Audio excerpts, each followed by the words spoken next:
চলুন দর্শক, কক্সবাজার সমুদ্র সৈকতের খবর সরাসরি আপনাদেরকে জানাই। আমাদের সহকর্মী ইরফানুল হাসান আছেন সেখানে। ইরফান, একটু জানাবেন কক্সবাজারের সমুদ্র সৈকতে ঘুরতে যাওয়া মানুষদের আনন্দ উচ্ছ্বাসের খবর।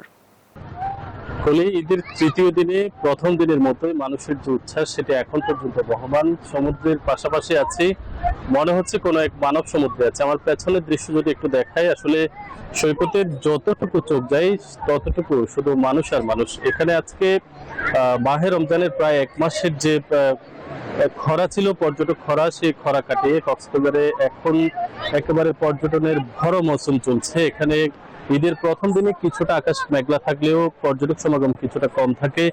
ঈদের দ্বিতীয় দিন গতকাল প্রচুর পরিমাণ পর্যটকের ভিড় হয় এবং আজকেও যথেষ্ট পরিমাণ পর্যটকের ভিড় রয়েছে এবং এখানকার যারা ব্যবসায়ীরা রয়েছেন 200-র বেশি সার্ভিস ও ফিচারে লেনদেনের সব বিকাশ অ্যাপে সম্ভব।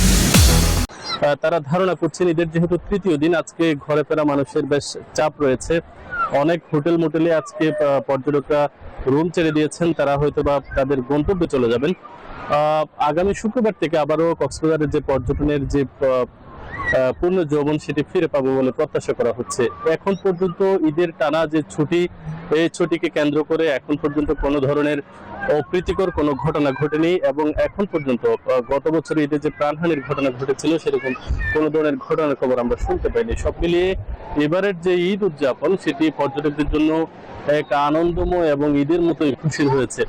আর এখানে জেলা প্রশাসন বলছেন যে পর্যটকরা যারা কক্সবাজারে ঘুরতে এসেছেন তাদের নিরাপত্তা দিতে জেলা প্রশাসন আগের মতোই সবসময় তৎপর রয়েছে। এই ছিল কক্সবাজারের পর্যটনের খবরাখবর। ফিরে যাচ্ছে স্টুডিওতে। জি, ধন্যবাদ আপনাকে ইরফান।